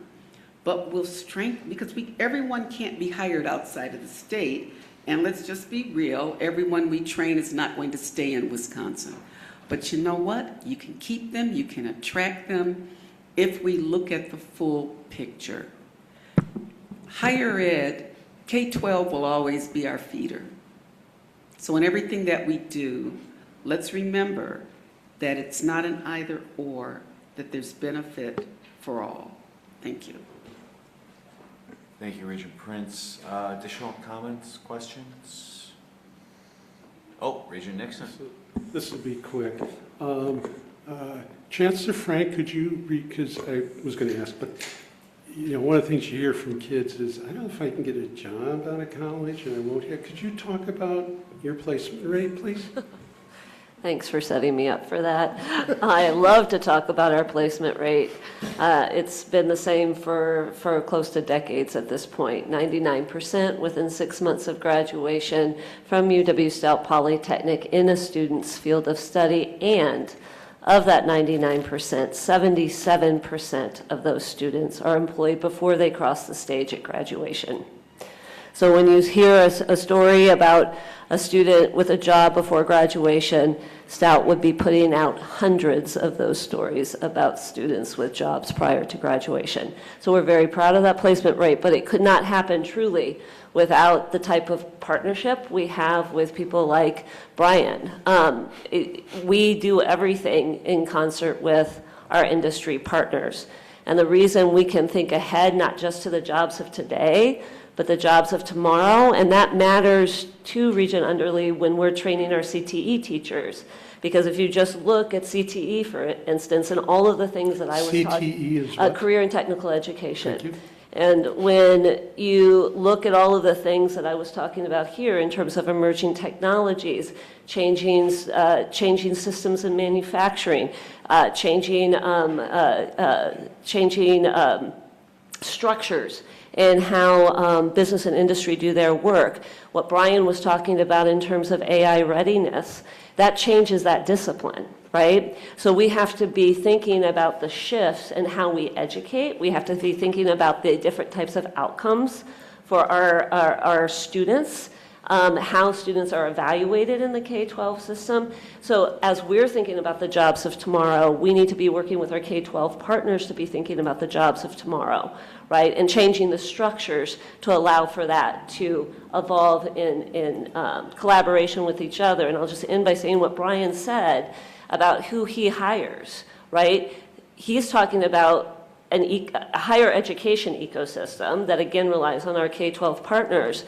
But the relationship between who Excel is employing from the technical colleges, who they're employing from the universities, how that contributes to the ecosystem that allows his business to do what it does. That's critically important. And we need to be upskilling our adult learners. So we talk about the K-12 pipeline all the time. But as all of these things are impacting what is happening in the larger business and industry space, those employees need to be upskilled. So that changes the inputs into our institutions. So yes, K-12, incredibly important. But as important to that is what we're talking about in terms of CBE, competency-based education, credit for prior learning, and our ability to support those students when they enter into our educational pipeline. So that's a long-winded response. That gave me an opening to talk about other things, Regent Nixon. But as I'm listening to all of you speak, and I'm trying to think about what we heard across the panel, those are the types of things that come to mind. Regent Nixon for the third time. Yes. Well, we have a great story to tell, and we do not do a very good job of telling our amazing stories. Chancellor Wilcox, you brought something to my attention because I frequently hear, a good share of the population of Wisconsin will not go to college, will never go to college, their kids won't go to college, but they work really hard and they have jobs and they do everything we need them to do. So I hear, well, why don't we give all this money to the universities, what do we get out of it? But you touched on something I hadn't thought about before. What was that number, $1.5 billion in research expenditure? Yeah, $1.5 billion you bring in. And you talked about remodeling or rebuilding on Sterling Hall. So that's construction jobs, plumbing jobs, electric jobs, carpenter jobs. And the company that's coming into Oscar Mayer, Rialta I presume they're going to have to remodel that building because the Wiener production equipment and stuff will probably not help them. They're not building hot dogs. Okay, so they're also going to need to hire carpenters, plumbers, electricians. All of those people are going to indirectly benefit from the money you are bringing in, even though they didn't go to Madison. I'm a double badger, so I think that's great. So I just wanted to clarify that that's another way that people don't think about when because they'll go, oh, that's just research at Madison, $1 billion. No, this flows to people with what I call real jobs. So thank you. All right. Additional questions, comments? Seeing none, I will thank all of our panelists for coming today. We really appreciate your time and insight. Thank you. Have a safe trip home, and we'll see you soon.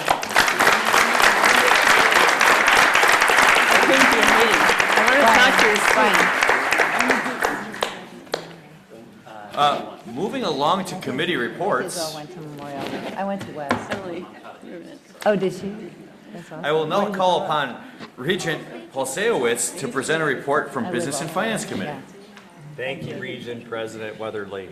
Since we just heard a panel discussion on the topic, I'll open my report with what was the final item of the committee's agenda, the 2027-29 Biennial Operating Budget request, which, if approved by the board, will be submitted to the Department of Administration in September. In her presentation to the committee and the board materials, Vice President Julie Gordon provided an overview of the financial factors and the collaborative process by which university leadership, including the chancellors, shaped the development of this proposal. At various points throughout the presentation, we were joined by Chancellors Akey, Chenoweth, and Nevedovich, as well as their guests, to share these perspectives on the importance of the budget initiatives to their universities, their students, and their community partners.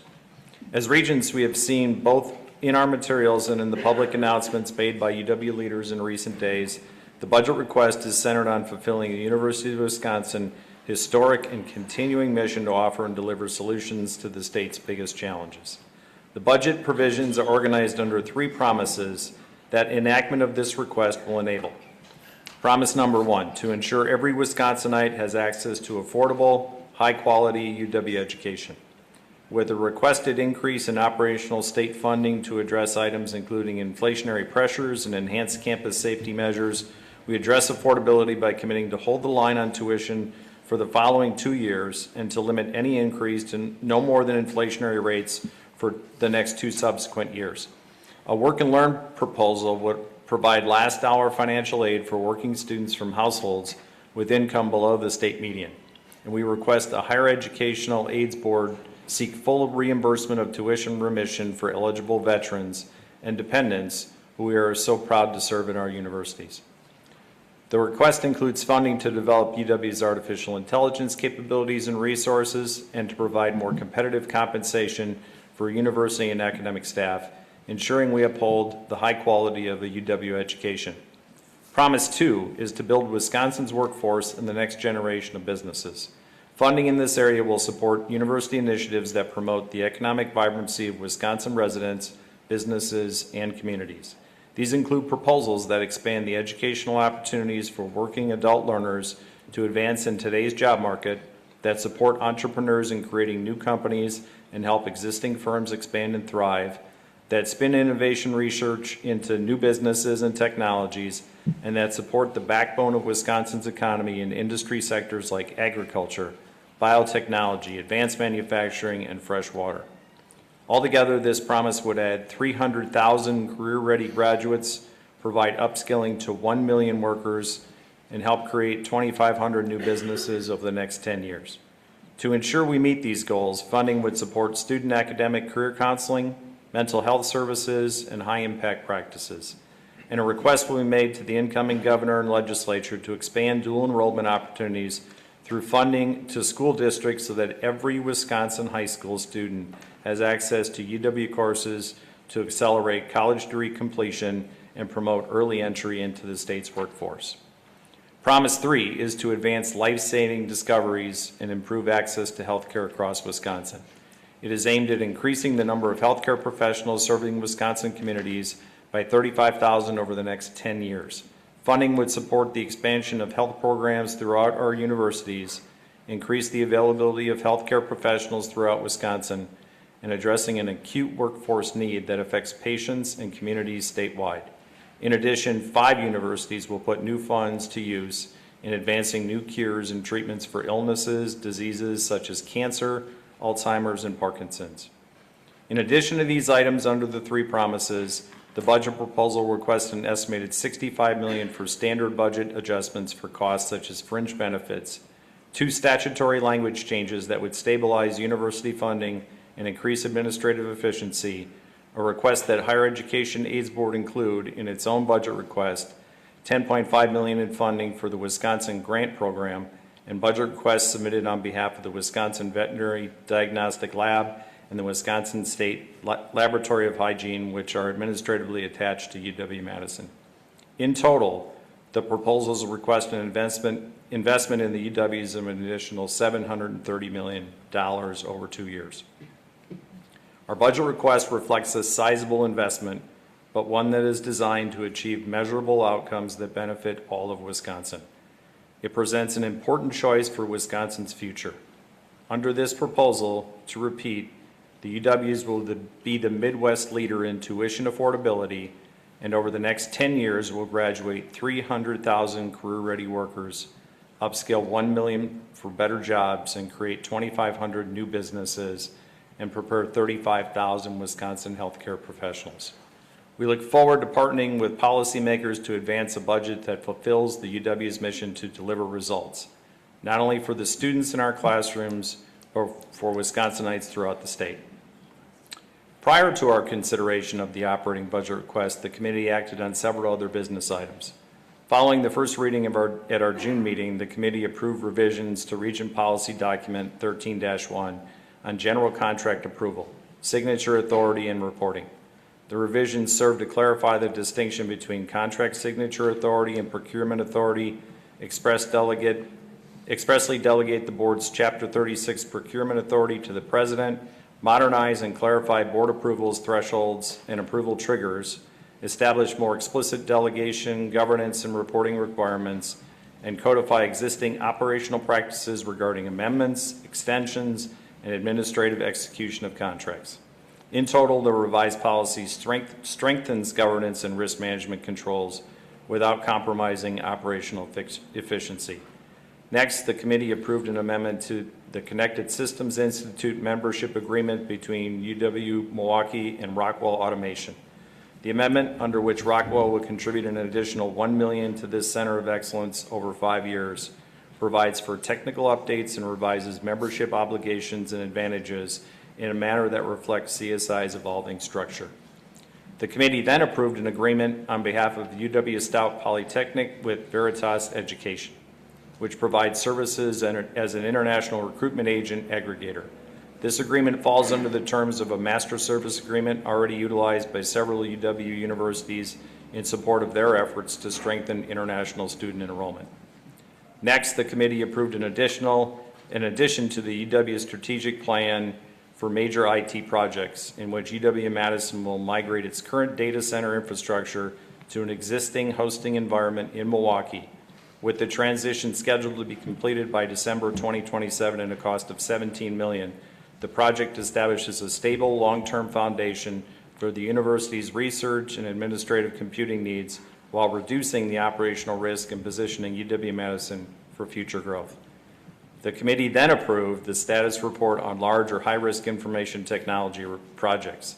This report, which will be submitted to the legislature's Joint Committee on Information Policy and Technology, covers 6 major IT projects within the system, totaling $40.6 million. For the projects in process, the report offers updates on their schedule, scope, and budget. Regent President Weatherly, that concludes my report. On behalf of the Business and Finance Committee, I now move approval for resolutions D, E, F, G, H, and I. Thank you very much. Before we have open it to discussion, is there a second? Second. Hearing a second. Any discussion? Yes, Regent Underly. Thanks so much, Regent Otherly. I guess it's just some constructive feedback to go forward with the processes for the next budgets. And I know that this one isn't finalized, but especially with promise number 2 and the dual credit, I know that's something that DPI as well as DWD and HEAB and UW System has been working closely on together. And so I think it would be really appropriate before this is finalized, for System to consult again with the other partners and state agencies to make sure that we can coordinate our asks, because we're also asking for the same stuff with dual credit. And I think it would just strengthen the proposals going forward if we were able to connect on that before the final proposal.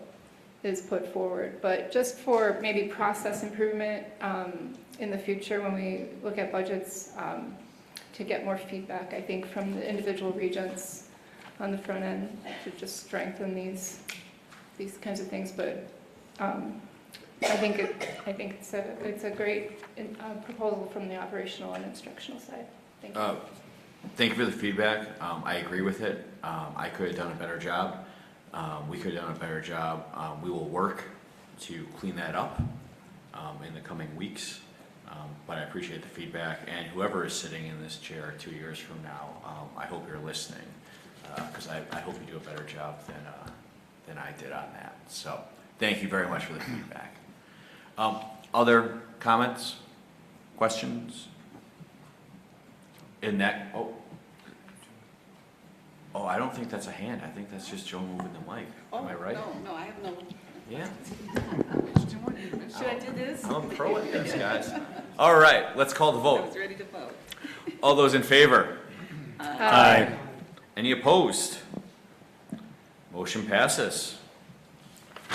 Moving along, and give me one moment. Next, I will call upon Regent Cruiser to present a report from Capital Planning and Budget Committee. Thank you, Regent President Weatherly. This morning, the Capital Planning and Budget Committee met to discuss the proposed capital budget.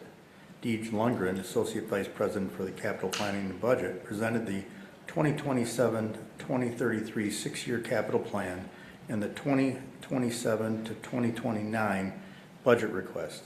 He provided an overview of the schedule, evaluation process, status of the all-agency program, and provided an overview of each program and project for the committee's consideration. The committee also discussed the extensive planning, evaluation, and prioritization process used to develop this recommendation, including the project ranking criteria previously approved by the board. The resolution before you on behalf of the Universities of Wisconsin provides for a 2027-2029 capital request of just over $2 billion. It consists of a $1.2 billion of general fund supported borrowing, $638.2 million of program revenue supported borrowing, and $10.9 million of UW cash, and of $115.1 million non-UW cash. There are 19 categorical numerations for the instructional space program, 17 for the minor facilities renewal programs, project program groups 1, 15 for the minors facility renewal program group 2, and 8 for the central plant and utilities distribution projects program. Finally, there are 14 individual project enumerations and 12 planning and design funding projects. The accompanying six-year capital plan includes 232 projects and programs representing approximately $6 billion in planned capital investments through 2033. This capital budget recommendation is based upon strategic priorities that align with the 2023 to 2028 Universities of Wisconsin Strategic Plan and emphasize the continued modernization, replacement, and repair of our existing infrastructure, with nearly $1 billion of the investment focused on these activities. The 2027-2029 budget will renovate nearly 9.8 million square feet and demolish almost 363,000 gross square feet. Collectively, these investments will have a substantial impact on the condition, functionality, and long-term sustainability of the Universities of Wisconsin physical infrastructure. Consistent with the guidance issued by the Wisconsin Department of Administration, the recommendation of priorities stewardship by investing heavily in facility renewal, deferred maintenance reduction, and modernization of existing space. The cost of construction remains elevated, labor markets remain tight, materials costs are due to fluctuate, and project estimates reflect the reality of delivering major capital projects in today's environment. These pressures make prioritization of our capital needs even more important and reinforce the need to address deferred maintenance costs before they increase further. Mr. President, that completes my report. I move Resolution D. Thank you, Regent Cruiser. Is there a second? A second. I'll now open it up for discussion.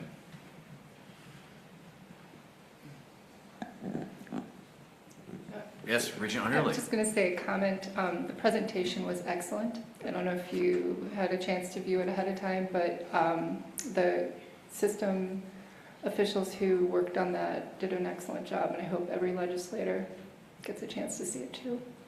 Well, me too. Yes, Regent Walsh. I think it would be a good time to recognize the folks at our individual campuses who put a lot of work into this. So I want to make sure that they get credit for the hard work they put in. Thank you, everyone. Additional comments, questions? Seeing none, I'll call the vote. All those in favor, say aye. Aye. Opposed, same signal. Seeing none, motion passes. Moving right along, I will now call upon Regent Walsh to present a report from Audit, Risk, and Compliance Committee. Thank you, Regent President Weatherly. The Audit, Risk, and Compliance Committee met this morning. The committee approved the minutes of the July 16, 26 meeting and the Office of Internal Audit Fiscal Year 27 Audit Plan Progress Report via consent agenda without comment. Next, the committee heard from Lori Stortz, our Chief Audit Executive, who provided a high-level results summary of the reports issued since our last meeting, which included the Office of Internal Audit's annual report for fiscal year 26 and the executive summary for the segregated fees audit. The committee asked Senior Associate Vice President for Finance, Josh Smith, to clarify what the Wisconsin statutes say regarding segregated fees. He said the statutes require that segregated fees assessed must be segregated in our accounting system and spent for expenses for which they were assessed. We were pleased to hear that the audit found that, in general, our universities are doing an excellent job of managing segregated fees, which I'm sure students and their families will be very glad to hear. Afterwards, I called upon Ms. Stortz to present a summary report of UW's Integrity Hotline activity, and she stated the hotline remains an effective tool for the universities of Wisconsin. The Regents discussed the communication strategy and process for issues reported. I might point out that actually some UW hospital employees have been mistakenly using our integrity phone number for their concerns, which is fine because we do have, that gets passed to the appropriate person. So anybody at any other state agency who gets into ours, we don't ignore it. We forward it on. For the next agenda item, the committee called upon Chief Compliance and Risk Officer Paige Smith and Director of Risk Management Joseph Razor, who presented the proposed UW Enterprise Risk Management Framework for fiscal year 27. Afterwards, the committee heard from Ms. Smith, Title IX Compliance Specialist Danny Thompson, and UW Stout Polytechnic Dean of Students Sandy Scott, who gave us an update on Title IX. Mr. President, that concludes my report. Thank you. Thank you very much. There's no action here, but Regent Walsh will be coming back to us in the closed session. Yes. Moving ahead, I will now call upon Regent Prince to present a report from the Education Committee. Thank you, Regent President Weatherly. The scintillating Education Committee approved 2 new degree programs. We approved a request by UW-Platteville to offer a Bachelor of Science in Health Sciences. The proposed program is an elevation of a highly popular emphasis within the existing biology major. Graduates of this program will be prepared to pursue professions and professional pathways for clinical healthcare fields as well as allied health careers, filling an increasing workforce need for rural healthcare workers, particularly in Southwest Wisconsin. Workforce development funds have been used to support 2 positions, a health sciences program manager and a health sciences faculty position.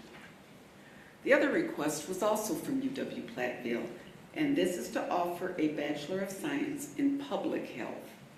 The proposed program is a new interdisciplinary degree program designed to address growing regional and statewide community health workforce needs.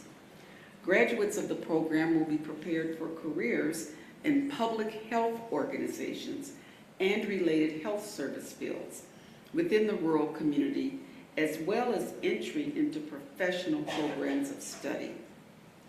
We also received a wonderful overview of student basic needs and their impact on student success and persistence in a panel presentation titled 2025-2026 Update on Universities of Wisconsin Support for Student Basic Needs, Where We Are and Where We're Going. You should, if you weren't in education, you should have a folder that we wanted to make sure that everyone received. The PowerPoint is in there, and I would really strongly urge you to take a moment and go over that PowerPoint. It was a great discussion. Survey results and student perspectives highlighted the prevalence of basic needs insecurity and the effects on student well-being, persistence, and academic success. We also learned about the range of supports available across UW universities, with UW-Milwaukee and UW-Oshkosh providing specific examples on their campus. We also learned about the collaborative efforts underway with Wisconsin higher education partners, including the Wisconsin Association of Independent Colleges and Universities, the Wisconsin Technical College System, and the Tribal Colleges and University. And finally, Senior Vice President Johannes Britz provided an update on progress toward the implementation of SIS policies that support the operationalizing of RPD 2025 teaching workload and RPD 423 core general education requirements. Those key updates included the following. The Teaching Workload Operations Work Group, comprised of representatives from all UW universities, completed a draft of Appendix B, B as in boy, which provides operational guidance for data collection and reporting aligned with SIS 200-03. The draft will be reviewed by various university stakeholders, including provosts and shared governance representatives. Implementation of the core general education requirements continues to progress across the universities of Wisconsin.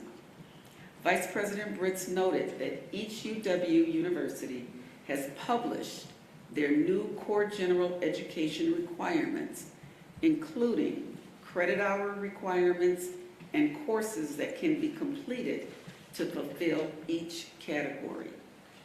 A Universities of Wisconsin CGER website has also been developed.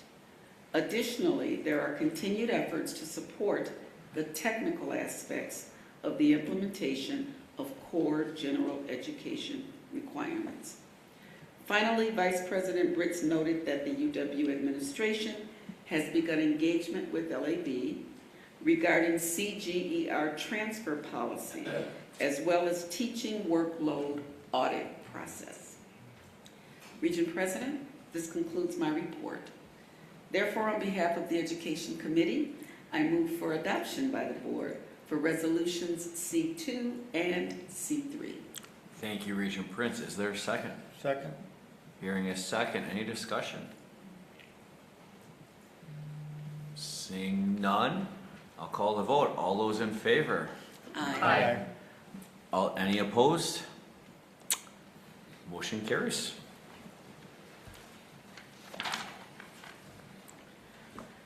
Thank you. Before we end our meeting this afternoon, Regent President Rye has an important memorial to share from UWGB and all of our universities.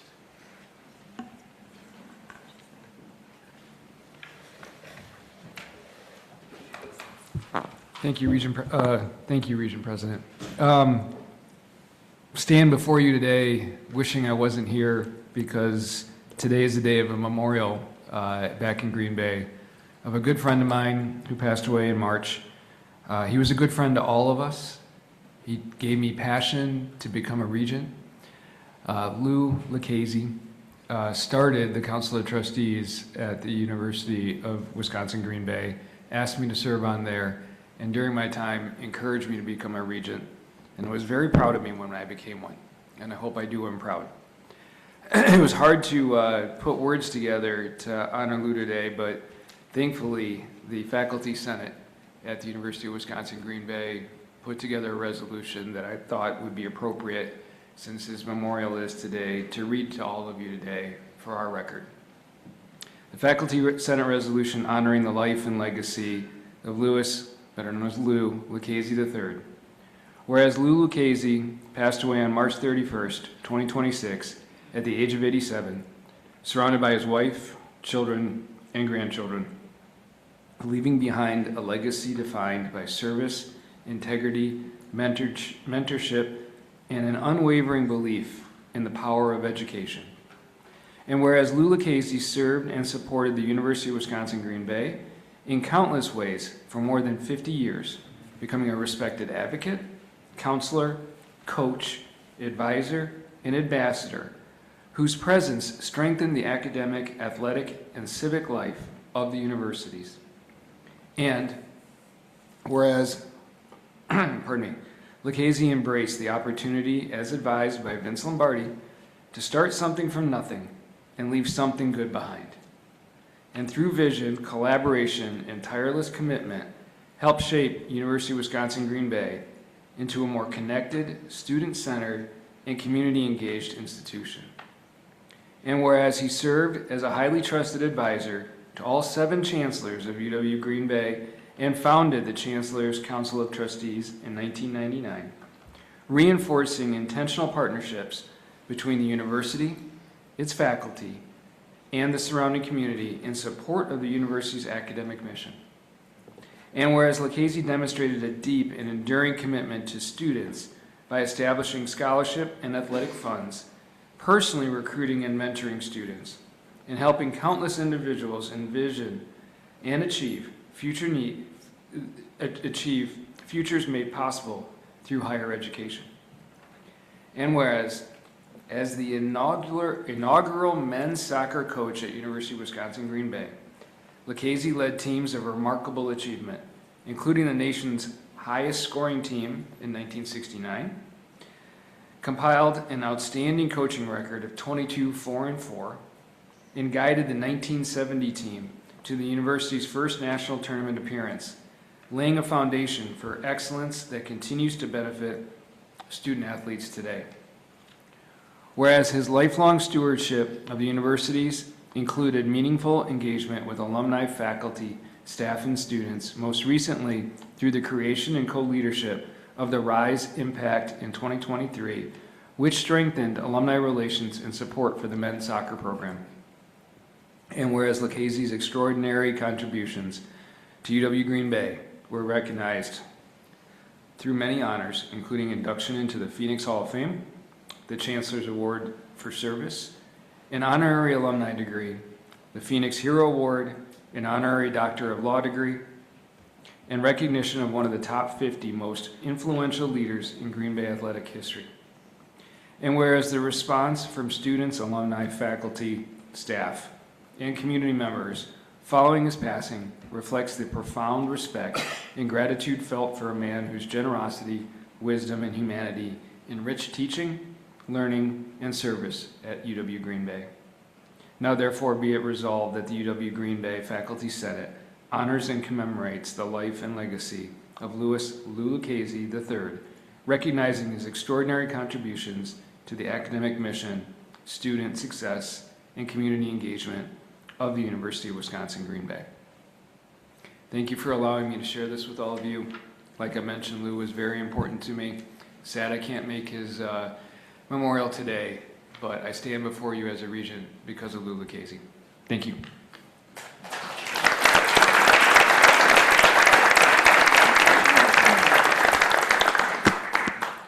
Thank you, Regent Vice President Rye.